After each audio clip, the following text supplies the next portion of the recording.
Entrepreneurs face many challenges in their business journey, from maintaining focus to balancing work and life. Today we talk about a subject I don't see addressed that much, but I keep getting asked about: how to handle the aftermath of difficult conversations with your loved one.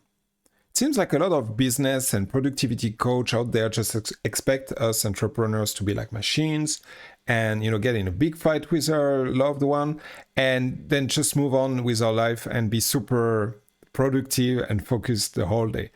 Now, for me and for several of my clients, this is difficult, which is why we've created a great process that I'm going to share with you today. So it doesn't matter if the interaction that you had was with your significant others, with a family member, or with a really good friend, this process will work for you today.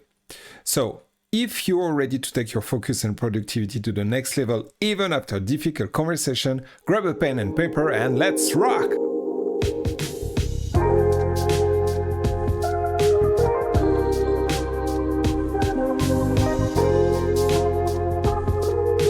Welcome to episode 107 of Peaceful Productivity Techniques, where I'm here to help you refocus, double your revenue, and perform like a rock star, guilt-free and without burnout.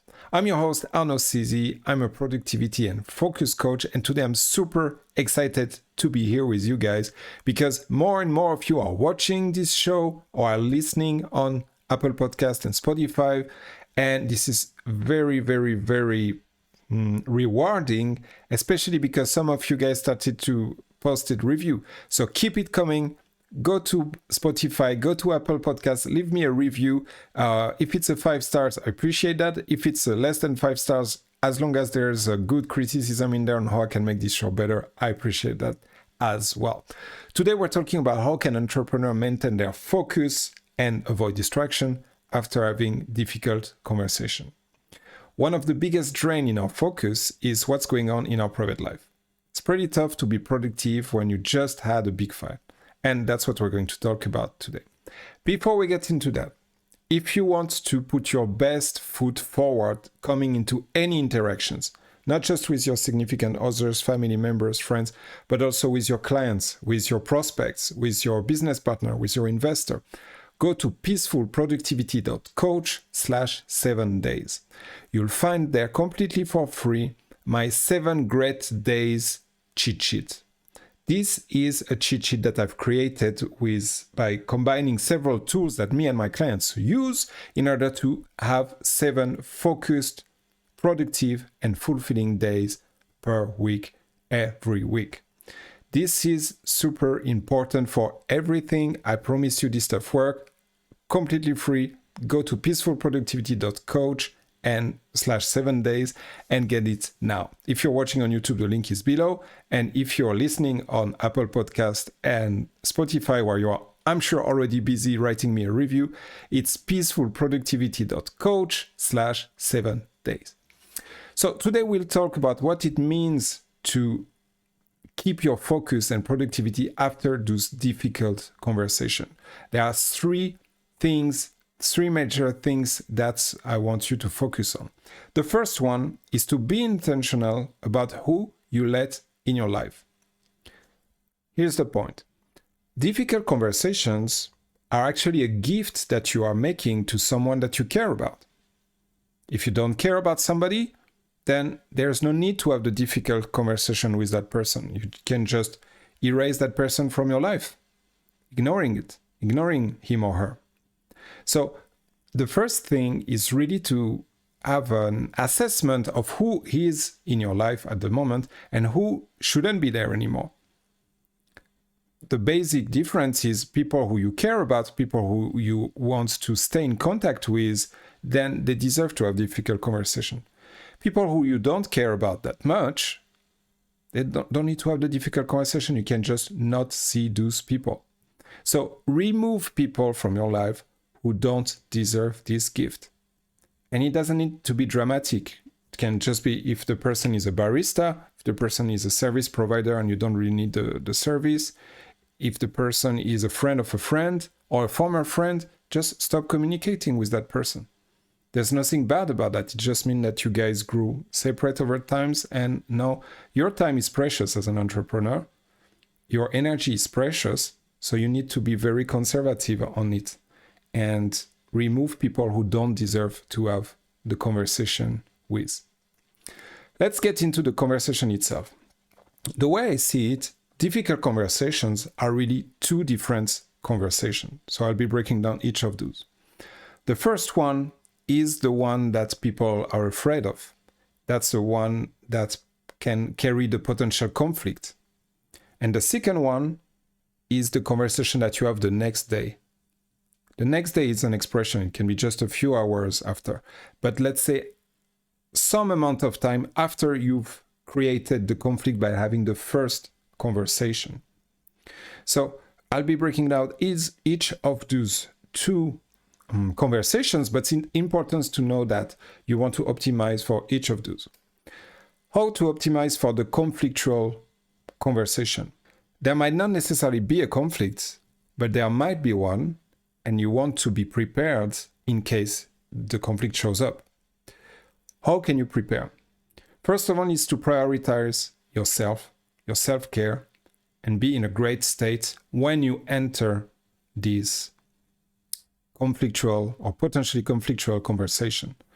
Again, the cheat sheet that I mentioned at the beginning has some great exercises about that. But basically, if you know that you have a difficult conversation ahead, take some time for yourself before. Go on a walk, meditate, watch, a 20-minute sitcom show to relax, or talk with somebody else who you know has a positive influence on you, so that when you enter the potentially conflictual conversation, you put your best foot forward. Now, you are there, you are in this potentially conflictual conversation. This is potentially conflictual because there's something that's going on between you and that person who's not up to the standard that you've set for yourself. Let me repeat that. This is potentially conflictual because something is not up to the standard that you set for yourself with that concrete person. And again, before that, you've already removed the people that you don't care about. So if you still want to have the conversation, it means that you care about that person that you are going to talk to. So start with this intent. I care about you. This is why I want to talk about this subject. Do you have some time to talk about it now? Is now a good time? You're opening the space for that person, because the same way as you had the time to get prepared and to put your best foot forward and to meditate and to bring your best game. But this person didn't. And maybe this person just had a really bad news, a bad day, is tired. So check the temperature with him or her. Is now a good time to talk about subject X? Because I care about you and there are some things that I love to solve with you. We're going to assume that the person has time right now for you and is available to communicate. You've already prepared as you could. You relaxed before having the interaction. You've asked the other person if the other person is available to have this conversation now. Now it's time to actually spill the beans and share what you want to share. For that, I invite you to control what you can control. You cannot control what the other person is going to say or the other person is going to react. But you can control the words that you use and the general structure of the message that you are communicating.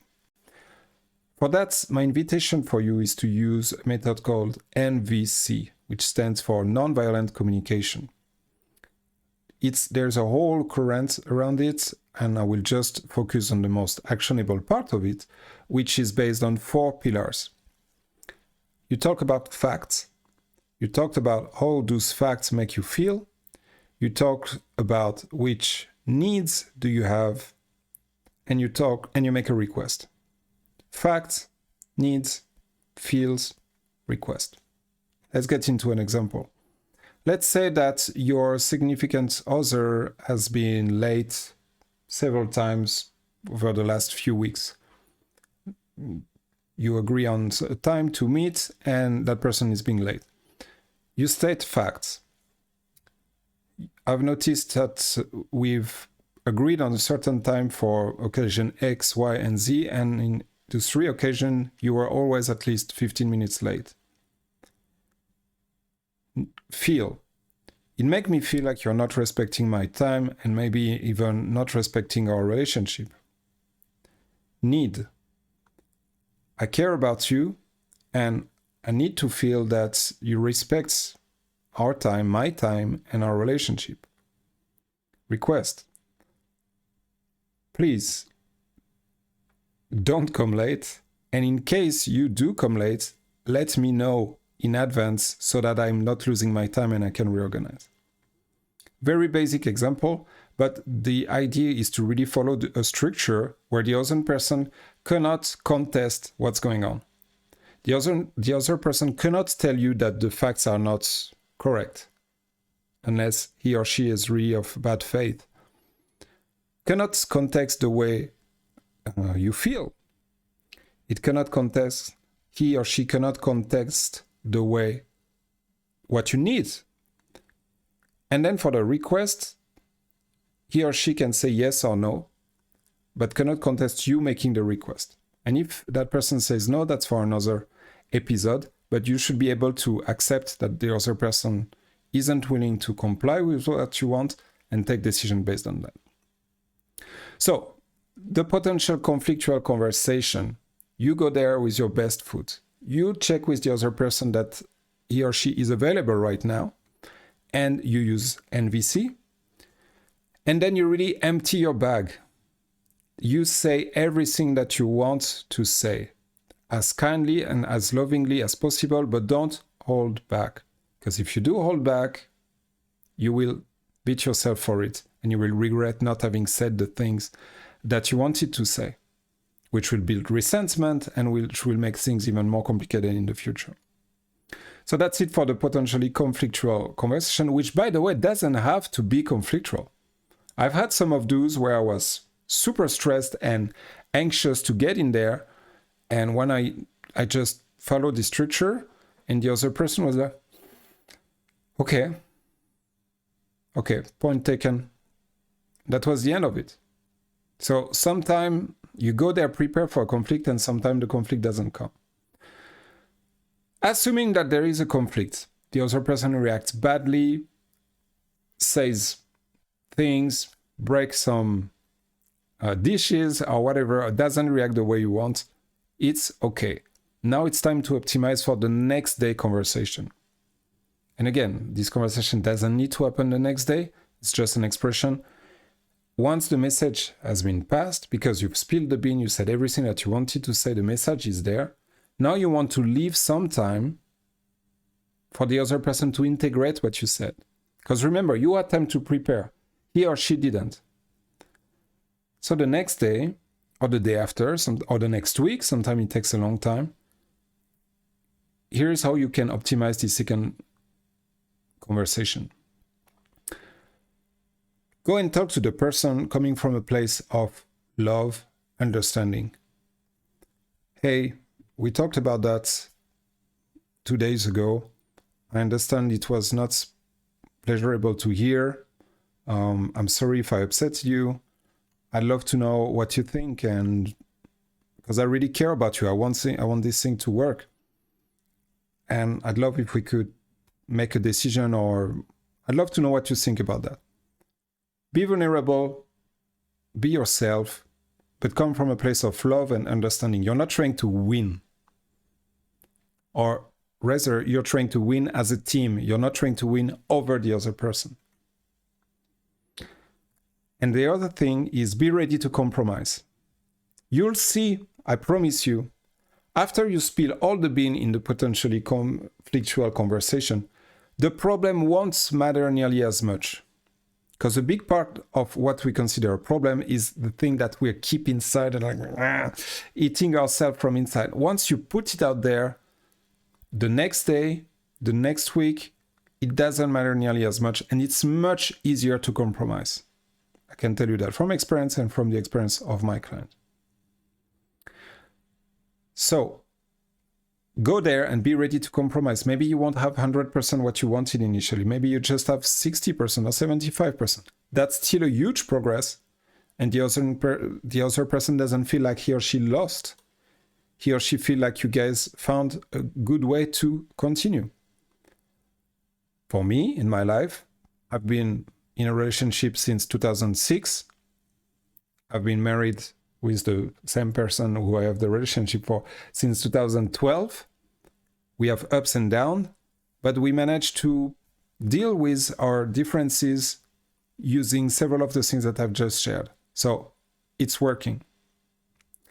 That's it, you guys. If you are intentional about who you let into your life, remove the small vampires that are draining you from energy and who are not worth having the difficult conversation.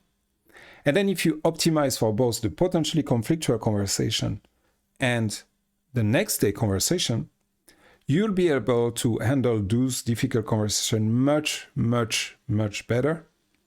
And you will also be able to free some energy, some focus, and increase your productivity so that you can grow your business. Because let's not forget, yes, obviously we care about our relationship, but we also care about growing our businesses.